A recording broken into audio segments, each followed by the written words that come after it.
Eu tô aqui com o Eric Sarto e a gente vai falar de um tema bem bacana, que são os jovens e o destino aí dessa geração, né, do século XXI.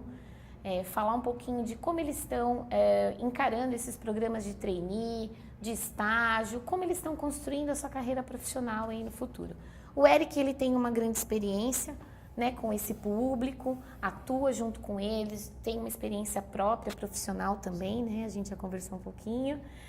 E eu queria que ele falasse, né, a percepção dele nesse sentido, quais são as coisas positivas que ele olha para esse futuro, para esses jovens, e o que tem também, não de negativo, mas quais são as dificuldades, né, os empecilhos, o que tem que ser trabalhado e desenvolvido neles, porque eles são jovens potenciais. Você pode falar um pouquinho, Legal, Eric, bacana. disso? Legal. Primeiro, obrigado pelo convite. Sem dúvida, é uma geração que sabe o que quer. Isso é muito claro do perfil deles, do jeito que eles trabalham. Uma geração que tem muito acesso à informação de uma forma exponencialmente maior do que a nossa geração tinha. Alguns usam isso muito bem, outros nem tanto. Alguns acabam optando por ser, sei lá, a geração do Twitter, né? Tudo se resolve em 140 caracteres e ponto final. Mas tem gente muito boa, né? Tem gente que usa muito bem essa questão da informação, de conseguir fazer relações, conexões com gente no mundo inteiro em prol da carreira, em prol do desenvolvimento profissional deles como um todo. Quando estava conversando, citei um caso de um garoto que, num processo seletivo, me contou uma trajetória que ele teve na Alemanha, de sair de uma cidade do sul do país para o intercâmbio. Tinha ali alguma facilidade, que o intercâmbio era conveniado da faculdade que ele estava, mas lá na Alemanha, sem ter um alemão super fluente, conseguiu um estágio na sede da Mercedes. Né? E conseguiu por ele mesmo, conversando com os professores, conversando com alunos de outros países, usando e abusando das redes sociais para chegar no recrutador da Mercedes que estava cuidando daquela vaga, daquele programa de estágio.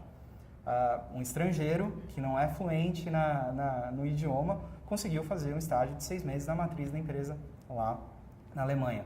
Isso é uma prova bem legal de alguém que usa bem esse poder de informação, usa bem essa E teve um foco, né? Assim, com certeza. Uma determinação. E conseguiu fazer aquilo que ele se propôs a fazer. Isso é bem legal. Eles são bem orientados para esse tipo de ação, enfim.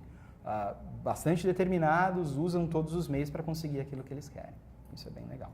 O que no dia a dia, assim, muitas vezes você percebe, né, quando eles estão num processo de seleção? Porque eu imagino que hoje, a gente até falou um pouquinho, existam vários programas, por exemplo, de trainee. Como que eles escolhem as empresas que eles querem participar ou não escolhem? Tá aí uma coisa. Como que isso funciona? Tá aí uma coisa que eles poderiam fazer melhor, assim. Tem uma leitura muito rasteira, uma leitura muito superficial, principalmente dos valores da empresa. Tá. Ultimamente eu tive a oportunidade de trabalhar assessorando uma consultoria na condução de alguns programas de trainees e especificamente em 2 empresas muito diferentes entre si. Eu vi os mesmos candidatos. Né? Então, eles estão mais preocupados com o rótulo que o trainee pode dar para a carreira dele, e, enfim, aquilo que isso pode de alguma forma impulsioná-lo na carreira, do que fazer uma leitura mais profunda, mais bem feita daquilo que a empresa realmente é. Se combina com o referencial dele também, nesse sentido, né? E isso vem muito, é um contraponto daquilo que eu acabei de falar. Mesmo com tamanho acesso à informação, tamanho acesso a conexões dentro da empresa, por N caminhos, eles acabam se limitando a uma visão superficial do rótulo de ser trainee, buscando, enfim, esse carimbo ao invés de entender de fato aquilo que a empresa é. Óbvio que isso não pode ser ok no curto prazo, né? De fato ele consegue sair da faculdade já empregado, com um cargo legal, com uma promessa de trajetória profissional e de desenvolvimento bastante interessante, mas ao médio prazo, como os valores não combinam, isso vai dar errado, né? De alguma forma ele não vai conseguir ser feliz no trabalho. Então, de novo, pode parecer paradoxal, como eu falei no começo do nosso bate-papo, mas é uma coisa que eu senti muito forte, né? Especialmente comparando essas 2 empresas que eu tive a oportunidade de assessorar. E quando você foi trainee, certo? qual que é isso que é mais discrepante de quando você foi trainee? Como que era, há quanto tempo foi também? Legal, né? eu fui trainee há 13 anos atrás, né? Então, existiam muito menos programas do que a gente tem hoje. A oferta era muito menor. Os programas eram tão concorridos quanto são os de hoje. Talvez não em números absolutos, hoje tem muito mais gente fazendo faculdade, tem muito mais gente se formando do que tinha no começo dos anos 2000, mas, enfim, qualitativamente os processos têm o mesmo peso. Não sei, acho que tinha um preparo maior, porque tinha um envolvimento maior, um comprometimento maior do candidato, porque a oferta era menor. Hoje, se eu não passo na empresa X, eu vou ser trainee na empresa Y. E, de novo, pouco importa o caminho, os valores que a empresa tá me desenhando. O que importa é o rótulo que eu tenho. Então, a oferta acaba deixando... a oferta acaba deixando os candidatos mais rasos, mais superficiais e sem muito envolvimento com a causa, né? Sem muito envolvimento com a empresa, com aquilo que a empresa é, aquilo que ela representa e, principalmente, o que ela pode proporcionar para ele nesse começo de carreira. Acho que a diferença primordial é essa. Hoje a gente tem uma oferta muito maior, o que deixa as coisas mais fáceis. Se eu não passei aqui, eu passo lá. Eu vou ser trainee em outra empresa e é isso que importa. Então, essa, para mim, é a diferença fundamental. Eu sinto assim, a gente tem alguns clientes grandes nesse momento, tendo seus processos de trainee e usando o Quantum, tanto antes do processo, durante o processo, mas não é a única ferramenta, né? Eles fazem vários tipos de, não testes, né? Mas assim, avaliações, né? Para conhecer a pessoa em termos de valores e essa parte comportamental. Eu percebo que cada vez mais, por eles terem essa oferta, a empresa ela quer alguém que realmente queira ficar, né? Porque assim, é muita gente. Mas pode acontecer isso que você falou, não deu certo aqui, eu vou para outra então. Né? Então, eles querem desenvolver mesmo, querem escolher alguém que esteja afim e que tenha a ver tanto comportamentalmente, no potencial e nos valores na empresa. Né? Eu acho muito bacana isso, porque o programa de trainee, ele vai formar um líder. Né? Então, assim, tem que ter muito bem definido o que se quer, né, para isso. Sem e dúvida. A pessoa também tem que estar junto com a empresa. Sem dúvida. Essa questão de retenção não está dedicada aos trainees ou aos estagiários. Eu acho que é um grande tema, né, para todos os profissionais em todos os níveis. Mas quando a gente olha para os programas de trainee, principalmente pelo montante de investimento que as grandes empresas fazem no desenvolvimento dessa galera, essa preocupação fica ainda maior, né?